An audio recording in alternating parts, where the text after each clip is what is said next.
ಇವತ್ತು micro finance institution ಅದರ ಪದಾಧಿಕಾರಿಗಳು, ಅಸೋಸಿಯೇಷನ್ನ ಪದಾಧಿಕಾರಿಗಳು, RBI ಸಂಸ್ಥೆಯವರು, reserve bank of India regional ಆಫೀಸರ್ಸ್ನ ಕರೆಸಿದ್ದಾರೆ. ಆಮೇಲೆ ನಬಾರ್ಡ್ನವರು,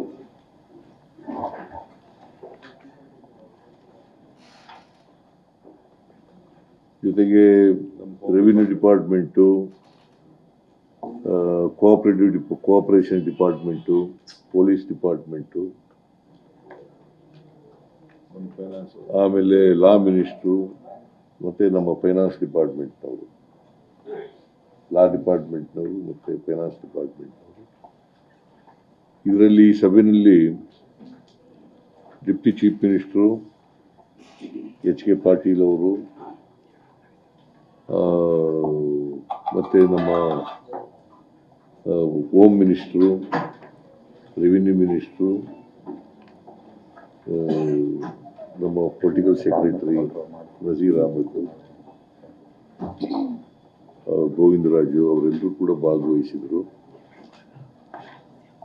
ಪೊಲೀಸ್ ಕಡೆಯಿಂದ DG ಮತ್ತು ಇತರ ಪೊಲೀಸ್ನವರೆಲ್ಲ ಬಂದಿದ್ದರು. ರೆವಿನ್ಯೂ ಮಿನಿಸ್ಟ್ರು ಇದ್ದರು, ರೆವಿನ್ಯೂ ಅಧಿಕಾರಿಗಳೆಲ್ಲ ಇದ್ದರು, ಫೈನಾನ್ಸ್ ಡಿಪಾರ್ಟ್ಮೆಂಟ್ನವರೆಲ್ಲ ಇದ್ದರು. ನಾನು ಮೊದಲಿಗೆ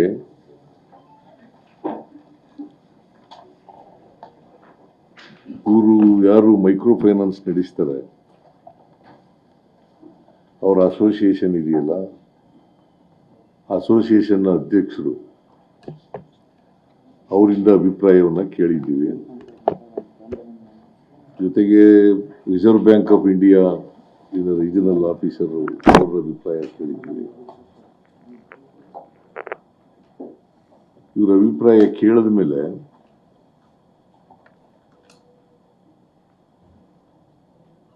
ಯಾರೂ ಕೂಡ ಸಾಲ ಕೊಡಬೇಡಿ ಅಂತ ನಾವು ಹೇಳಲ್ಲ, ವಸೂಲು ಮಾಡಬೇಡಿ ಅಂತ ಹೇಳಲ್ಲ. ಆದರೆ ವಸೂಲು ಮಾಡುವಾಗ ಕಿರುಕುಳ ಕೊಡಬಾರದು, ಯಾರಿಗೂ ಎರಾಶ್ ಮಾಡಬಾರದು.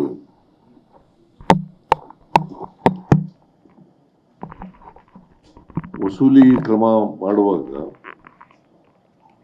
ರಿಸರ್ವ್ ಬ್ಯಾಂಕ್ನ ನಿಯಮಗಳನ್ನು ಪಾಲನೆ ಮಾಡಬೇಕು.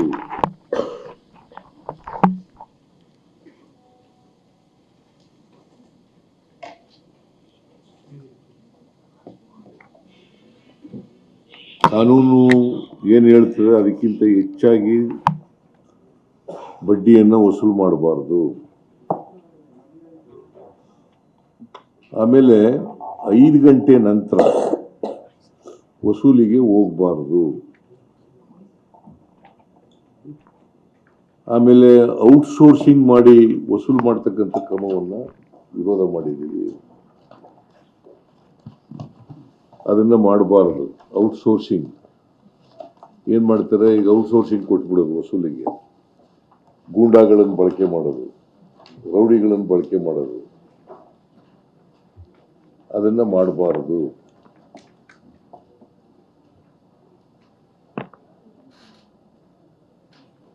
ಈ ನಿಯಮಗಳನ್ನ ಯಾರು ಉಲ್ಲಂಘನೆ ಮಾಡ್ತಾರೆ ಅವ್ರ ಮೇಲೆ ಸರ್ಕಾರ ಕಠಿಣವಾದಂತ ಕ್ರಮ ತಗೊಳ್ತದೆ.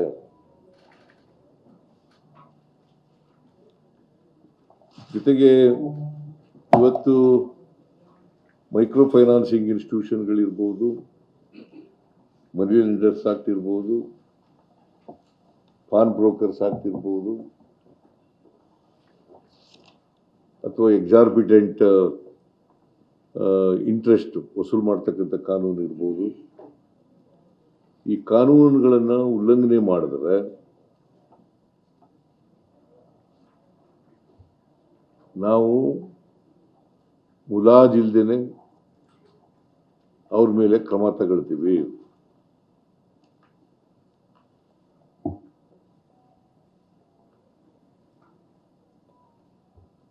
ಸೊ ಆ ಎಚ್ಚರಿಕೆಯನ್ನು ವಾರ್ನಿಂಗ್ ಮಾಡಿದ್ದೀನಿ ನಾನು.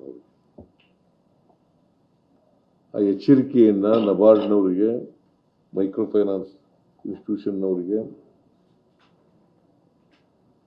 ಮತ್ತು ಬೇರೆ ಮನಿ ಲೆಂಡಿಂಗ್ ಇನ್ಸ್ಟಿಟ್ಯೂಷನ್ಸ್ಗಳಿದ್ದಾವಲ್ಲ ಇವ್ರಿಗೆಲ್ಲ ಕೊಡ್ತಕ್ಕಂಥದ್ದನ್ನು ಮಾಡಿದ್ದೀವಿ. ಈ ಮನಿ ಲೆಂಡಿಂಗು ಕಾನೂನುಗಳಿದ್ದಾವಲ್ಲ ಇವತ್ತು ನಮ್ಮ ರಾಜ್ಯದಲ್ಲಿ, ಅವಕ್ಕೆ ತಿದ್ದುಪಡಿ ಮಾಡಬೇಕಾದ್ರೆ ಕೂಡಲೇ ತಿದ್ದುಪಡಿಗಳನ್ನು ಮಾಡ್ತೀವಿ. ಅವುಗಳನ್ನು ಇನ್ನೂ ಬಲಯುತವಾಗಿ ಮಾಡಬೇಕಾದ್ರೆ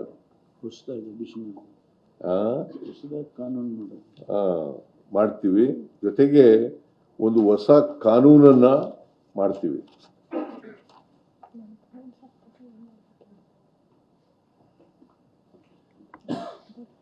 ಹೊಸ ಕಾನೂನನ್ನು ಮಾಡ್ತೀವಿ. Only with N interest to give protection to the interest of the borrowers, genuine borrowers.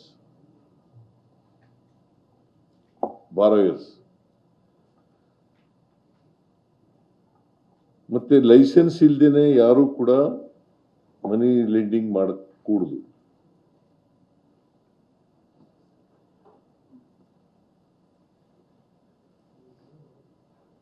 ಪ್ರತಿ ಜಿಲ್ಲೆನಲ್ಲೂ ಕೂಡ ಜಿಲ್ಲಾಧಿಕಾರಿ ಕಚೇರಿಗಳಲ್ಲಿ ಒಂದು ಸಹಾಯವಾಣಿಯನ್ನ ತೆರೀತಕ್ಕಂಥ ಕೆಲಸವನ್ನು ಮಾಡಬೇಕು ಅಂತ ಹೇಳಿದ್ದೀವಿ. ಅಲ್ಲಿ ದೂರುಗಳನ್ನು ಕೊಡಬಹುದು.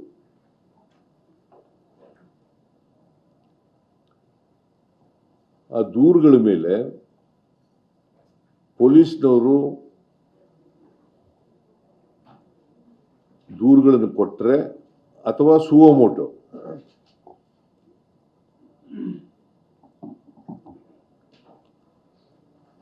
there are violations of the rules, regulations and law,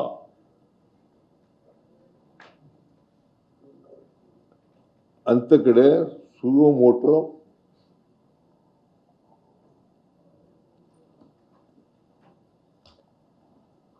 ಪೊಲೀಸ್ನವರು ಕ್ರಮ ತಗೊಳ್ತಕ್ಕಂಥ ಕೆಲಸವನ್ನು ಮಾಡ್ತಾರೆ. ಮತ್ತೆ ಯಾರೇ ಬಲಾತ್ಕಾರದಿಂದ ವಸೂಲು ಮಾಡ್ತಕ್ಕಂಥದ್ದು, ಗೂಂಡಗಳನ್ನು ಬಳಸಿ ಮಾಡ್ತಕ್ಕಂಥದ್ದು, ಎದುರಿಸಿ ಮಾಡ್ತಕ್ಕಂಥದ್ದು,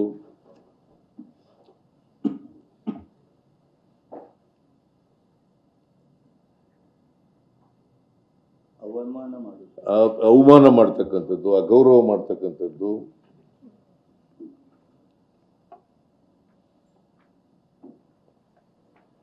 ಅಂತ ಕಡೆ ಪೊಲೀಸ್ನವರು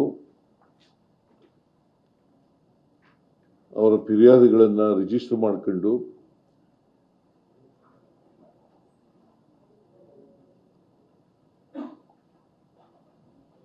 ಕಾನೂನು ರೀತಿಯ ಕ್ರಮ ತಗೊಳ್ತಕ್ಕಂಥ ಕೆಲಸವನ್ನು ಪೊಲೀಸ್ನವರು ಮಾಡಬೇಕು ಅಂತೇಳಿ ತೀರ್ಮಾನ ಮಾಡಿದ್ದೀವಿ. ಮತ್ತೆ ನಾವು ಏನು ಹೊಸ ಕಾನೂನು ಮಾಡಬೇಕು ಅಂತ ಮಾಡಿದ್ದೀವಿ, ಆ ಕಾನೂನನ್ನು ಕೂಡಲೇ ಮಾಡ್ತೀವಿ. ಅದನ್ನು ಲಾ ಡಿಪಾರ್ಟ್ಮೆಂಟ್ನವರು, ರೆವಿನ್ಯೂ ಡಿಪಾರ್ಟ್ಮೆಂಟು, ಫೈನಾನ್ಸ್ ಡಿಪಾರ್ಟ್ಮೆಂಟ್ ಮತ್ತು ಹೋಮ್ ಡಿಪಾರ್ಟ್ಮೆಂಟ್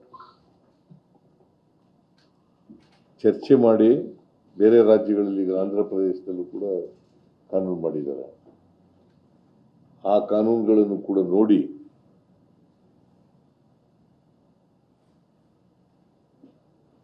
ಕೂಡಲೇ ಆ ಕಾನೂನನ್ನು ಸುಗ್ರೀವಾಜ್ಞೆ ಮೂಲಕ ಮಾಡ್ತಕ್ಕಂಥದ್ದನ್ನು ಮಾಡ್ತೀವಿ.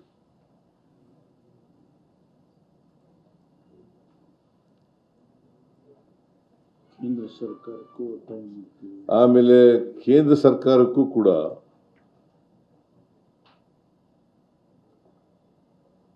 ಈ ಕಿರುಕುಳವನ್ನು ತಪ್ಪಿಸ್ಲಿಕ್ಕೆ, ಹೆರಾಸ್ಮೆಂಟ್ ಅನ್ನು ತಪ್ಪಿಸ್ಲಿಕ್ಕೆ, ಬಾರೋಯರ್ಸು ಈಗ ಅನೇಕ ರೀತಿಯಲ್ಲಿ ಊರು ಬಿಟ್ಟು ಹೋಗೋದು, ಆತ್ಮಹತ್ಯೆ ಮಾಡ್ಕೊಳ್ತಕ್ಕಂಥದ್ದು, ಅಥವಾ ಬೇರೆ ಇನ್ಯಾವುದೇ ರೀತಿಯಲ್ಲಿ ಕಿರುಕುಳ ಅನುಭವಿಸ್ತಕ್ಕಂಥದ್ದು, ಇದಕ್ಕೆಲ್ಲ ತಡೆ ಮಾಡಲಿಕ್ಕೆ ಕೇಂದ್ರ ಸರ್ಕಾರನೂ ಕೂಡ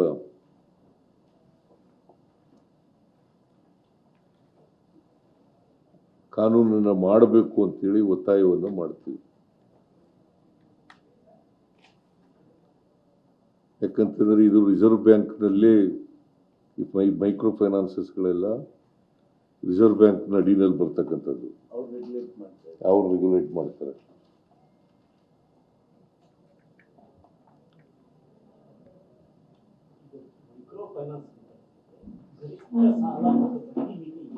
ಎಲ್ಲ ಅದು ಈಗ ನಾನು ಒಂದು ಇಲಸ್ಟ್ರೇಷನ್ ನೋಡಿದೆ. ಆ ಇಲಸ್ಟ್ರೇಷನಲ್ಲಿ 17.07%ಗಿಂತ ಜಾಸ್ತಿ ಬಡ್ಡಿ ವಸೂಲು ಮಾಡಬಾರ್ದು ಅಂತ ಇದೆ. ಒಂದು ಇಲಸ್ಟ್ರೇಷನ್ ಅಂದರೆ 20,000 ರೂಪಾಯಿ ಸಾಲ ಕೊಟ್ಟರೆ ಅದು ಏನಾಗುತ್ತೆ, ಕೆಲವು ಎಕ್ಸಾರ್ಬಿಟೆಂಟ್ ಆಗಿ 21%, 24%, 29%, 28% ಈ ಥರ ಮಾಡ್ತಾ ಇದ್ದಾರೆ. ಅದರ ನಿಯಂತ್ರಣ ಇಲ್ಲ.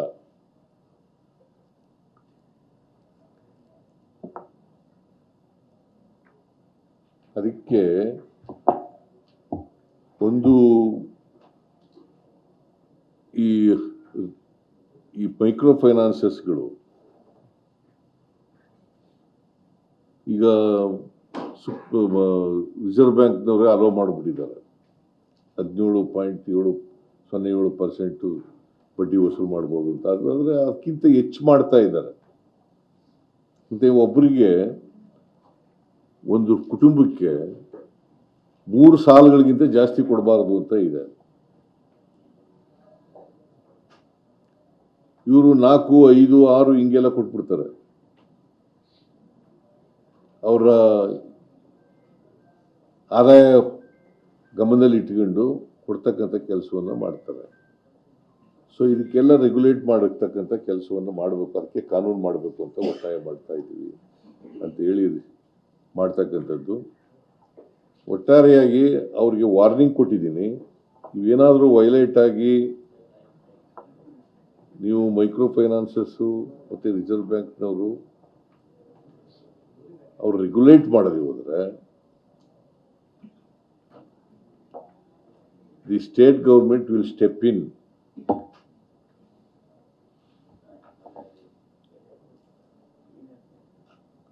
ಪೊಲೀಸ್ನವ್ರ ಮುಂದೆ ಈಗಲೂ ಇದೆ, ಪೊಲೀಸ್ನವ್ರ ಮುಂದೆ ಈಗಲೂ ದೂರುಗಳು ಕೊಟ್ಟರೆ ಅವ್ರ ಮೇಲೆ ಕ್ರಮ ತಗೊಳ್ತಕ್ಕಂಥ ಅವಕಾಶ ಇದೆ.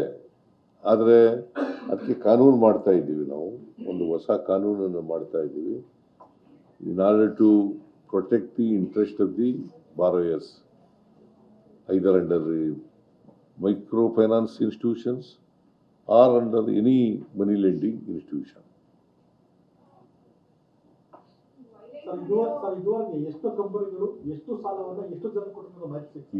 ಈಗ ಸುಮಾರು 39,000ಕ್ಕಿಂತ ಹೆಚ್ಚು ಔಟ್ಸ್ಟ್ಯಾಂಡಿಂಗ್ ಲೋನ್ ಇದೆ ಅಂತ ಎಲ್ಲ ಹೇಳ್ತಾ ಇದ್ದಾರೆ. 39,000ಕ್ಕಿಂತ ಹೆಚ್ಚು. ಕೈ ಸಾಲ ಅಲ್ಲಪ್ಪ, 59,000. ನಂಬರ್ ಆಫ್ ಸಾರಿ, ಇದು ಹಣ ಸರ್ 59,367. ಇದು ಅಮೌಂಟ್ ಔಟ್ಸ್ಟ್ಯಾಂಡಿಂಗ್ ಇನ್ ಕ್ರೋರ್ಸ್ 59,367.76, 76 ಲಕ್ಷ. 59,367 ಕೋಟಿ 76 ಲಕ್ಷ. ಇದು number of outstanding accounts 1,09,88,332. 1,09,88,332.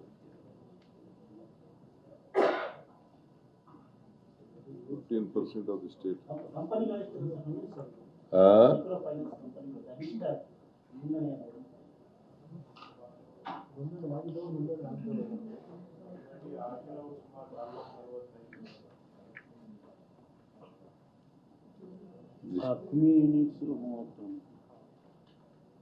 Number of branches 3,090.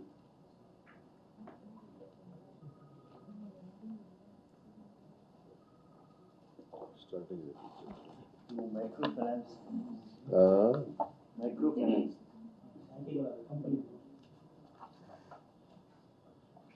ಕಂಪನಿಗಳು ಎಷ್ಟಿದಾವೆ?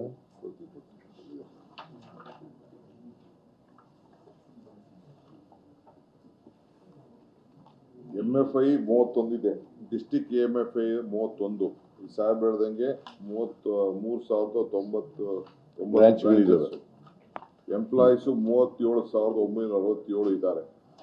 ಅಕೌಂಟು 1,09,00,000 88,303 ಔಟ್ಸ್ಟ್ಯಾಂಡಿಂಗ್ ಹೇಳಿದ್ದಾರೆ.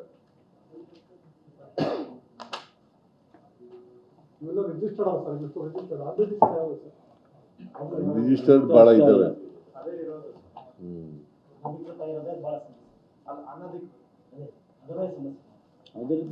ಅದರದ್ದೇ ಸಮಸ್ಯೆ ಇರೋದು ಈಗ. ಅದಕ್ಕೆ ಈ ಕಾನೂನು ತರ್ತಾ ಇರೋದು ನಾವು. ಈ ಕಾನೂನು ತರ್ತಾ ಇರೋದು ಟು ರೆಗ್ಯುಲೇಟ್ ಅನ್ರಿಜಿಸ್ಟರ್ಡ್ ಇದಾವಲ್ಲ ಫೈನಾನ್ಷಿಯಲ್ ಇನ್ಸ್ಟಿಟ್ಯೂಷನ್ಸು, ಅವನ್ನ ಕಂಟ್ರೋಲ್ ಮಾಡೋಕ್ಕೋಸ್ಕರ.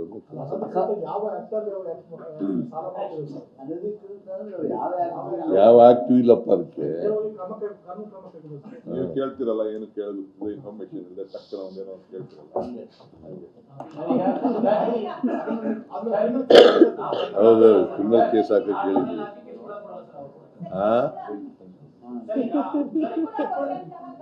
ಒಬ್ಬರು ಕೇಳ್ರಯ್ಯ, ತಾಳೆ ಇವು ಹೆಣ್ಮಗಳು ಹುಡುಗಿ ಕೇಳಿ, ಆಮೇಲೆ ನೀವು ಕೇಳೋದು.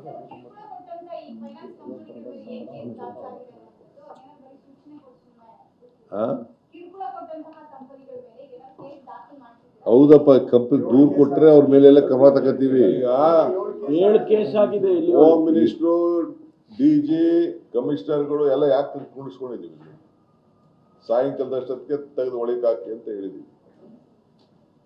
4 ಜನ ಆತ್ಮಹತ್ಯೆ ಮಾಡ್ಕೊಂಡಿದ್ದಾರೆ. 4 ಜನ ಮಾಡಿ ಸತ್ತಿರೋದು 4 ಜನ. ಮತ್ತೆ ಬೇರೆ ಕೆಲವು ಮನೆ ಬಿಟ್ಟು ಹೋಗೋ ಪ್ರಕರಣಗಳು ಅದೆಷ್ಟಾಗಿದೆ, ಕೆಲವು ನೋಟಿಸ್ ಕೊಟ್ಟಿದ್ದಾರೆ, ಕೆಲವು ಊರು ಬಿಟ್ಟಿದ್ದಾರೆ. ಅದಕ್ಕೆಪ್ಪ ಮೊದಲು ಈ ಔಟ್ಸೋರ್ಸಿಂಗ್ ಮಾಡ್ತಾ ಇದ್ದಾರಲ್ಲ, ರಿಕವರಿಗೆ ಔಟ್ಸೋರ್ಸಿಂಗ್ ಮಾಡಿ ರಿಕವರಿಗೆ ಕಳಿಸ್ತಾ ಇದ್ದಾರೆ. ಇದನ್ನ ಬ್ಯಾನ್ ಮಾಡ್ತಕ್ಕಂಥದ್ದು ಮಾಡ್ತಾರೆ. ಅದಕ್ಕೆ ಒಂದು ಕಾನೂನು ಮಾಡ್ತಾ ಇದ್ದೀವಿ. ಕಾನೂನು ಮಾಡಿ ಇಂಥವೆಲ್ಲನೂ ಕೂಡ ಯಾವ್ಯಾವ ಇಲ್ಲೀಗಲ್ ಆಗಿದ್ದಾವೆ, ಇಲ್ಲೀಗಲ್ ಆಗಿ ವಸೂಲಿ ಮಾಡ್ತಕ್ಕಂಥ ವಿಧಾನಗಳನ್ನು ಅನುಸರಿಸ್ತಾ ಇದ್ದಾರೆ, ಅವೆಲ್ಲನೂ ಕೂಡ ನಿಲ್ಲಿಸ್ತಕ್ಕಂಥ ಕೆಲಸ ಮಾಡ್ತಾರೆ. ಈಗ ಸರ್ಕಾರ ಕಾನೂನಲ್ಲಿ ಯಾವ ಅಂಶಗಳು ಕಿರುಕುಳ ಆಗೋದನ್ನು ತಪ್ಪಿಸ್ತವೆ ಅಂತ ಅದರ ಪರಿಣಾಮಕಾರಿ ನಿಯಮಗಳು ಯಾವ್ದಾದ್ರು ಇದೆ? ಈಗ ರಿಕವರಿ ಆಗಿ ಅವಮಾನ ಆಗಿ ಸೂಯಿಸೈಡ್ ಮಾಡ್ಕೊಳ್ತಕ್ಕಂಥದ್ದು, ಅವ್ರಿಗೆ ಈಗ 5 ಗಂಟೆ ಮೇಲೆ ಹೋಗಿಲ್ಲ ಅಂತ ಇದ್ದಾರೆ. 5 ಗಂಟೆ ಮೇಲೆ ಹೋಗಿ ವಸೂಲು ಮಾಡಲಿಕ್ಕೆ ಹೋಗೋದು, ಆಮೇಲೆ ಸೀಜ್ ಮಾಡೋದು, ಬೀಗ ಹಾಕೋದು, ಇಂಥವೆಲ್ಲನೂ, ಆಮೇಲೆ ಊರು ಬಿಟ್ಟು ಹೋಗ್ತಕ್ಕಂಥದ್ದು, ಇಂಥವನ್ನೆಲ್ಲ ಈ ಬಲಾತ್ಕಾರ ಮಾಡೋದ್ರಿಂದ ತಾನೇ ಅವರೆಲ್ಲ ಹೋಗೋದು. ಇದನ್ನೆಲ್ಲ ನಿಲ್ಲಿಸಲಿಕ್ಕೆ ಇವೆಲ್ಲ ಕಾನೂನು ಮಾಡ್ತಾರೆ. ಈಗ ಎಲ್ಲ ಇಷ್ಟು ಇನ್ಸಿಡೆಂಟ್ ಆಗಿರೋ ಹಿನ್ನೆಲೆಯಲ್ಲಿ ಎಷ್ಟು ಕಂಪ್ನಿ ವಿರುದ್ಧ ಕೇಸ್ ದಾಖಲಾಗಿದೆ ಸರ್? ಏನು ಕ್ರಮ ಆಗಿದೆ? ಈಗಾಗಲೇ 7 ಕೇಸ್ಗಳು ಆಗಿದ್ದಾವೆ. ಇಲ್ಲಿವರೆಗೆ 7 ಕೇಸ್ ಆಗಿದ್ದಾವೆ. ಸರ್ ಅವ್ರ ಮೇಲೆ ಏನು ಕ್ರಮ ಆಗಿದೆ? ಈಗ 7 ಕೇಸ್ ದೂರು ದಾಖಲಾಗಿದಾವಲ್ಲ ಸರ್, ಅವ್ರ ಮೇಲೆ ಏನು ಕ್ರಮ ಆಗಿದೆ ಅಂತ? ಇಲ್ಲ, ಪೊಲೀಸ್ಗೆ ಪವರ್ ಇಲ್ವಾ ಅಥವಾ ಯಾವ ರೀತಿ ಅಂತ? ಅದಕ್ಕೆ ಕಾನೂನು ಮಾಡ್ತಾ ಇರೋದಪ್ಪ. ಈ ಕಾನೂನು ಮಾಡಿ ಕಠಿಣವಾಗಿ ಸ್ಟಿಂಜೆಂಟ್ ಲಾ ಮಾಡ್ತಾ ಇದ್ದೀವಿ. ನಮ್ಮ ಶಿಕ್ಷೆ ಏನಾದ್ರು ಇರುತ್ತಾ ಅಥವಾ ಮಾನಿಟರಿ ಶಿಕ್ಷೆ ಮಾತ್ರ ಇರುತ್ತಾ ಸರ್? ಈ ತರ ಯಾರಾದ್ರೂ ಕಿರುಕುಳ ಕೊಟ್ಟವ್ರಿಗೆ ಕಂಪ್ನಿ ಕ್ಲೋಸ್ ಮಾಡುವಂತದ್ದು ಏನಾದ್ರು ಆಗುತ್ತಾ? ಅದನ್ನ ಕಾನೂನಲ್ಲಿ ನಮ್ಮ ಯೋಚನೆ ಮಾಡಿ ಅಂದ್ರೆ ನಾವು ಕಠಿಣ ಕ್ರಮ ಕೈಗೊಂಡ್ರೆ ಅಟ್ಲೀಸ್ಟ್ ಎದುರ್ತಾರೆ ಅನ್ನೋದು ಕೂಡ ಒಂದು ಅಭಿಲಾಷೆ ಸರ್. ಯಾಕಂದ್ರೆ ಈಗ ಎದುರಿಸಲಿಕ್ಕೆ ಮಾಡೋದು. ಆತ್ಮಹತ್ಯೆ ಮಾಡ್ಕೊಂಡು ಕೂಡ ಏನು ಆಗಿಲ್ಲ. ಸಾಲ ಕೊಡೋರಿಗೆ ಹರಾಸ್ಮೆಂಟ್ ಕ್ರಮಗಳನ್ನು ಉಪಯೋಗಿಸಬಾರ್ದು ಅಲ್ವಾ? ವಸೂಲಿ ಮಾಡುವಾಗ ಅವರಿಗೆ ಕಿರುಕುಳ ಕೊಡ್ತಕ್ಕಂಥ ರೀತಿಯಲ್ಲಿ ಮಾಡಬಾರ್ದು. ಈಗ ದೊಡ್ಡ ದೊಡ್ಡ ಇಂಡಸ್ಟ್ರಿಯಲಿಸ್ಟ್ಗಳೆಲ್ಲ ಇರ್ತಾರೆ, ಬ್ಯಾಂಕ್ನಲ್ಲಿ ಸಾಲ ತಗೊಂಡಿರ್ತಾರೆ, ಅವ್ರಿಗೆಲ್ಲ ಎಂಥದ್ದು ಮನ್ನಾ ಮಾಡಿಬಿಡೋದು, ರೇಟ್ ಆಫ್ ಮಾಡಿಬಿಡ್ತಾರೆ. ಕಡಿಮೆ ರೇಟ್ ಆಫ್ ಇಂಟ್ರೆಸ್ಟು ಕೂಡ ಕಡಿಮೆ ಇರ್ತದೆ. 2%, 3%, 4% ಇರ್ತದೆ. ಸೊ ಇವ್ರಿಗೆ ಇರೋದಿಲ್ಲ, ಇವ್ರಿಗೆ ಇರೋದಿಲ್ಲ. 20%, 24%, 25%, 29% ಹಿಂಗೆ ವಸೂಲು ಮಾಡ್ತಾ ಇರ್ತಾರೆ. ಆಮೇಲೆ ಅಸಲು ಇದ್ದ ಈಗ ಈ ದಾಮ್ದು ಪುಟ್ ಅಂತ ಒಂದು ಪ್ರಿನ್ಸಿಪಲ್ ಇದೆ, ದಾಮ್ದು ಪಟ್ ಅಂತ ಆ ಕಾನೂನು ಇದೆ. ಆ ಕಾನೂನು ಪ್ರಕಾರ ಅಸಲಿಗಿಂತ ಬಡ್ಡಿ ಜಾಸ್ತಿ ವಸೂಲು ಮಾಡಬಾರ್ದು ಅಂತ. ಅದು ಅಂದ್ರೆ 4,000 7,000 ಅಸಲು ತಗೊಂಡಿದ್ರೆ ಬಡ್ಡಿ 2,000ಗಿಂತ ಜಾಸ್ತಿ ಆಗಬಾರ್ದು. ಸ್ಥಗಿತ ಮಾಡಿ ಅಂತ ಆದೇಶ ಮಾಡ್ತಾರೆ ಸರ್. ವಸೂಲಾತಿಯನ್ನು ಸ್ಥಗಿತ ಮಾಡಿ ಅಂತ ಆದೇಶ ಮಾಡ್ತಾರೆ. ಅದು ಮಾಡಕ್ ಬರಲ್ಲ. ಪತ್ರ ಬರೀತೀರಾ ಸರ್? ಕಿರುಕುಳ ಕೊಟ್ಟವರ ವಿರುದ್ಧ ಮೊದಲನೇ ಕ್ರಮನ ಅಥವಾ ಸಂಸ್ಥೆಯ ಮುಖ್ಯಸ್ಥರ ವಿರುದ್ಧನೂ ಕ್ರಮ ಆಗುತ್ತೆ? ಎಲ್ಲರ ಮೇಲೂ ಕ್ರಮ ಎರಡೂ ಮಾಡ್ತೀವಿ. ಕಿರುಕುಳ ಕೊಟ್ಟವರು, ಕಿರುಕುಳ ಈಗ ನಿಮಗೆ ವೈಕೇರಿಯಸ್ ಲಿಯಬಿಲಿಟಿ ಗೊತ್ತಾ ನಿಮಗೆ? ಲಾ ಆಫ್ ಟಾರ್ಟ್ಸ್ನಲ್ಲಿ ವೈಕೇರಿಯಸ್ ಲಿಯಬಿಲಿಟಿ ಅಂತ ಇದೆ. ಈಗ ಡ್ರೈವರು ಆಕ್ಸಿಡೆಂಟ್ ಮಾಡಿದ್ರೆ ಆ ಕಾರ್ನ ಓನರ್ ಇದಾನಲ್ಲ, ಅವನು is also will be held responsible.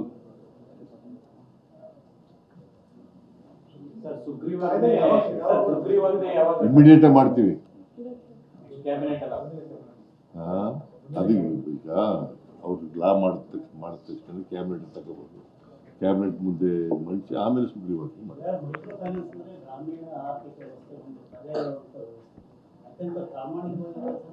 ಅದಕ್ಕೆ ಅದನ್ನು ಪೂರ್ಣ ಅದನ್ನು ನಿಲ್ಸಕ್ಕೆ ಹೋಗಲ್ಲ ನಾವು. ಯಾಕಂತಂದ್ರೆ ಸೊಸೈಟಿನಲ್ಲಿ ಬ್ಯಾಂಕ್ನಲ್ಲೇ ಸಾಲ ತಗೊಳಕ್ಕಾಗಲ್ಲ, ಎಲ್ಲರೂ ಬ್ಯಾಂಕ್ನಲ್ಲೇ ಸಾಲ ಸಿಗೋದಿಲ್ಲ. ಸೊ ಅದಕ್ಕೋಸ್ಕರನೇ ಇವೆಲ್ಲ ನಾನ್ ಬ್ಯಾಂಕಿಂಗು ಲೆಂಡಿಂಗ್ ಇನ್ಸ್ಟಿಟ್ಯೂಷನ್ಸ್ಗಳೆಲ್ಲ ಶುರುವಾಗಿರೋದು.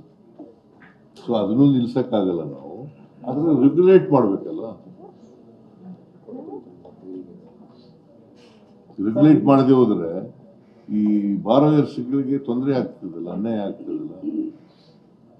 ಸರ್, ಹಿಂದೆ ಡೆಟ್ ರಿಲೀಫ್ ಆಕ್ಟ್ ಅನ್ನ ರಾಜ್ಯದಲ್ಲಿ ಇಂಟ್ರೊಡ್ಯೂಸ್ ಮಾಡಿದ್ರು ಮೈತ್ರಿ ಗೌರ್ಮೆಂಟ್ ಅಲ್ಲಿ. ಅದನ್ನ ಎನಾಕ್ಟ್ ಮಾಡಿದ್ರು, ಅದನ್ನ ಜಾರಿ ಮಾಡಿದ್ರು. ಇಂಟ್ರೊಡ್ಯೂಸ್ ಮಾಡಿ ಡೆಟ್ ರಿಲೀಫ್ ಆಕ್ಟ್ ಋಣಮುಕ್ತ ಕಾಯ್ದೆ ಮೈತ್ರಿ ಗೌರ್ಮೆಂಟ್ ಈಗ ಅದೆಲ್ಲ ಚರ್ಚೆ ಕಾನೂನು ಮಾಡ್ತಾ ಇದೀವಿ, ಹೊಸ ಕಾನೂನು ಅಂತಂದ್ರೆ ಏನೆಲ್ಲ ಸುತ್ತಾ ಇದ್ದೀರಿ.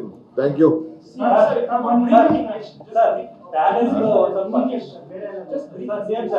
ಪ್ಯಾಲೇಸ್ TDR ಮತ್ತೆ ಅವರು ಪ್ರೆಸ್ ಮೀಟ್ ಎಲ್ಲ ಮಾಡಿ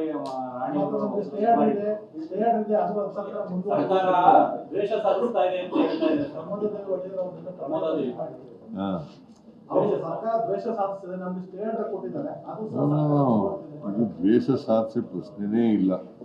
ಯಾರ ಮೇಲೂ ದ್ವೇಷ ಸಾಧಿಸಕ್ಕೆ ಹೋಗಲ್ಲ. ಈಗ ಕಾನೂನು ಮಾಡಿರ್ತಕ್ಕಂಥದ್ದು ಈಗ ಎಕ್ಸಾರ್ಬಿಟೆಂಟ್ TDR ಕೊಡಬೇಕು ಅಂತ ಇದೆಯಲ್ಲ, ಅದನ್ನು ಕೊಟ್ಟರೆ ಏನಾಗ್ತದೆ, ಮುಂದಿನ ಅಭಿವೃದ್ಧಿಗೆ ತೊಂದರೆ ಆಗ್ತದೆ. ರಾಜ್ಯದ ಹಿತದೃಷ್ಟಿಯಿಂದ ನಾವು ಮಾಡಿರ್ತಕ್ಕಂಥದ್ದು ಇದು ಯಾರ ಮೇಲೂ ದ್ವೇಷದಿಂದ ಮಾಡಿರ್ತಕ್ಕಂಥ ಕಾನೂನು ಅಲ್ಲ. ಮುಂದೆ ರೇಟ್ ಮುಂದಿನ ರೇಟ್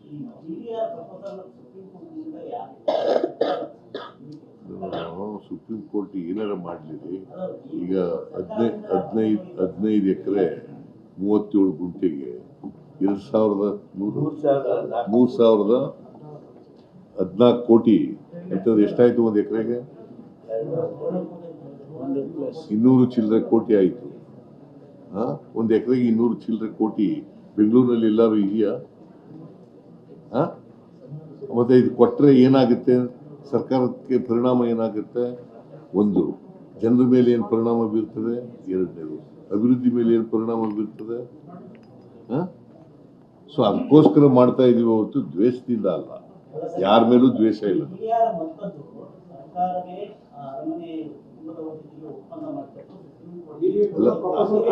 ಹಾಗಂತಾರೆ TDR ಕೊಡಬಾರದು ಅಂತಲ್ಲ, TDR ಕೊಡ್ತೀವಿ ಅಂತ ಹೇಳಿದ್ರೆ ನಿಜ. ಬಟ್ ಈ ಪ್ರಮಾಣದಲ್ಲಿ ಕೊಡ್ತೀವಿ ಅಂತ ಹೇಳಿದ್ವಾ? ಅದಕ್ಕೆ ನಾವು ನೋಡಪ್ಪ, we are not in a position to pay the TDR to this extent. ಗೊತ್ತಾಯ್ತಾ? ಈಗ ನಾವು ಮಾಡ್ತಾ ಇರೋದು ಏನು, ರಸ್ತೆಗಲ್ವಾ ತಗೊಂಡಿರೋದು, ರಸ್ತೆ ಅಗಲೀಕರಣ ಮಾಡೋದು. ಯಾರಿಗೋಸ್ಕರ ಮಾಡ್ತಾ ಇರೋದು ರಸ್ತೆನ ಅಗಲೀಕರಣ? ಜನರಿಗೋಸ್ಕರ ಅಲ್ವಾ? ಮತ್ತೆ ಅದು ಸರ್ಕಾರದ ಮೇಲೆ ಭಾರ ಒಂದು ಎದ್ವಾ ಹಾಕಿದ್ರೆ TDR ಮಾಡಿದ್ರೆ ಇದು ಭಾರ ಅಲ್ವಾ ಸರ್ಕಾರದ ಮೇಲೆ? ಸಾರ್ವಜನಿಕ ಕೆಲಸಕ್ಕೆ ಮಾಡಿರ್ತಕ್ಕಂಥದ್ದು. ನಾವು ಅದಕ್ಕೆ ಒಂದು ವೇಳೆ ನಾವೇನು ಇನ್ನೂ ಒಂದು ಏನು ಹೇಳಿದ್ದೀವಿ ಏನಂತಂದರೆ, ಇದರಲ್ಲಿ ಆರ್ಡಿನೆನ್ಸ್ನಲ್ಲಿ ಏನು ಹೇಳಿದ್ದೀವಿ ಅಂತಂದರೆ, ಒಂದು ವೇಳೆ ನಿಮಗೆ TDR ನಾವು ಕೊಡೋಕ್ಕಾಗೋದಿಲ್ಲ, ಗೌರ್ಮೆಂಟ್ ಕೊಡೋಕ್ಕಾಗಲ್ಲ, ನಾವು ಅಪಾಂಡನ್ ಮಾಡಿಬಿಡ್ತೀವಿ ಪ್ರಾಜೆಕ್ಟ್ನೇ ಅಂತಾಗಿ. ಬೇಡಿಕೆ ಬೇಡ ನಮಗೆ ಪ್ರಾಜೆಕ್ಟ್. ಈಗ ನೀವು ಅವ್ರಿಗೆ ಕೊಟ್ಬಿಟ್ಟು ಈಗ ಟೈಟ್ಲ್ ಇಶ್ಯೂ ಇತ್ಯರ್ಥ ಆಗಿಲ್ಲ. ಮಾಡೋದನ್ನ ಬಿಡೋದನ್ನ ಅವ್ರ ಜಾಗ ತಗೊಳ್ಳೋದನ್ನ ಬಿಡೋದನ್ನ ಸರ್ಕಾರ ಸಂಪೂರ್ಣ ಆಲ್ಟರ್ನೇಟಿವ್ ಏನಾದ್ರು ಇದೆಯಾ sir? Alternative tunnel road alternative ಆಗಿ ಏನಾದ್ರು ಪ್ಲಾನ್ ಮಾಡಿದ್ದೀರಾ? ಏನ್ ಪ್ಲಾನು? ವೈಡನಿಂಗ್ ಬೇಡ ಅಂತ ಪ್ರಾಜೆಕ್ಟ್ ಟೈಪ್ ಇಟ್ಮೇಲೆ ಆಲ್ಟರ್ನೇಟಿವ್ ಆಗಿ ಟನಲ್ ರೋಡ್ ನೋಡೋಣ. ಈಗ ಮೇನ್ ಮ್ಯಾಟರ್ ಇತ್ಯರ್ಥ ಆಗಿಲ್ವಲ್ಲ? ಮೇನ್ ಮ್ಯಾಟರ್ ಇತ್ಯರ್ಥ ಆಗಿದೆಯಾ? ನಮಗೆ ಹೈಕೋರ್ಟ್ನಲ್ಲಿ ನಮ್ಮ ಪರ ಆಗಿದೆ, ಸುಪ್ರೀಂ ಕೋರ್ಟ್ಗೆ ಹೋಗಿದ್ದಾರೆ ಅವರು. ಸುಪ್ರೀಂ ಕೋರ್ಟ್ನಲ್ಲಿ status quo may be maintained ಅಂತ ಹೇಳಿದ್ದಾರೆ. That means to say title issue is not been decided by the supreme court. So ಅದರಿಂದ ನೋಡಿ, ಯಾರ ವಿರುದ್ಧನೂ ದ್ವೇಷ ಇಲ್ಲ. ಮುಂದಿನ ದಿನಗಳಲ್ಲಿ ನಮ್ಮ ಅಭಿವೃದ್ಧಿಗೆ ತೊಂದರೆ ಆಗಬಾರ್ದು, ರಾಜ್ಯದ ಅಭಿವೃದ್ಧಿಗೆ ತೊಂದರೆ ಆಗಬಾರ್ದು ಅನ್ನೋ ಕಾರಣದಿಂದ ಮಾಡಿದ್ದೀವಿ ಹೊರತು ಬೇರೆ ಏನಲ್ಲ. ಇದು 96ನಲ್ಲೇ ಅಕ್ವೈರ್ ಆಗಿರೋದು, 96ನಲ್ಲಿ. ಅದಾದಮೇಲೆ ಚಾಲೆಂಜ್ ಮಾಡಿದ್ರು ಹೈಕೋರ್ಟ್ನಲ್ಲಿ ನಮ್ಮ ಪರ ಆಗಿದೆ. ಅದ್ರ ಮೇಲೆ ಸುಪ್ರೀಂ ಕೋರ್ಟ್ಗೆ ಹೋಗಿದ್ದಾರೆ. ಸುಪ್ರೀಂ ಕೋರ್ಟ್ನಲ್ಲಿ ಸ್ಟೇಟಸ್ ಕೋ ಮೇಂಟೈನ್ ಮಾಡಬೇಕು ಅಂತ ಹೇಳಿದ್ದಾರೆ. ಅದು ಬಿಟ್ಟರೆ ಬೇರೆ ಯಾರ ಮೇಲೂ ದ್ವೇಷ ಇಲ್ಲ.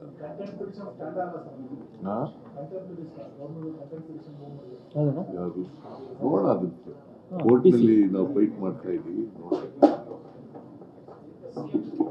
Okay, thank you.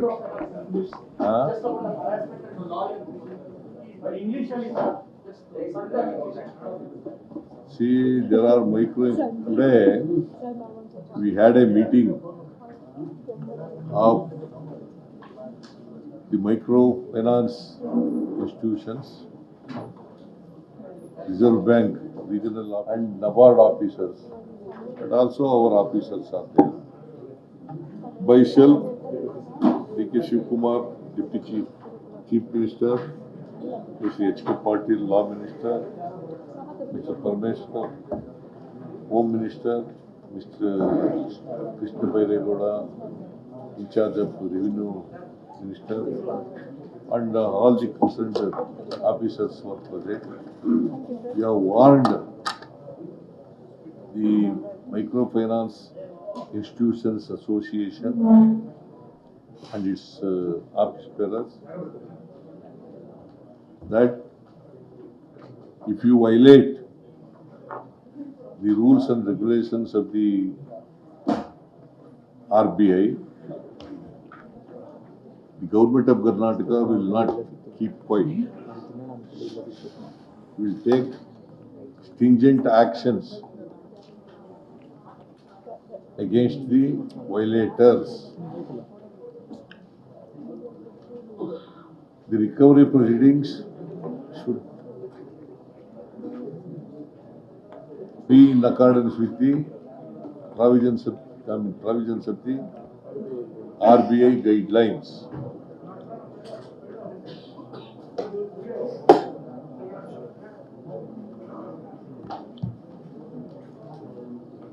There are guidelines by RBI. I do not want to read all those guidelines. But these guidelines should be followed by the microfinance institutions. and the Reserve Bank should also monitor these guidelines. And we are going to amend the existing laws, and also we will bring a new legislation in order to protect the interest of the borrowers, genuine borrowers, by the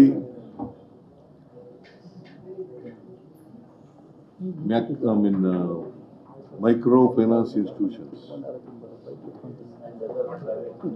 and other private money lenders. Thank you. Guarantee news, ಸುದ್ದಿ ಖಚಿತ, ನ್ಯಾಯ ನಿಶ್ಚಿತ.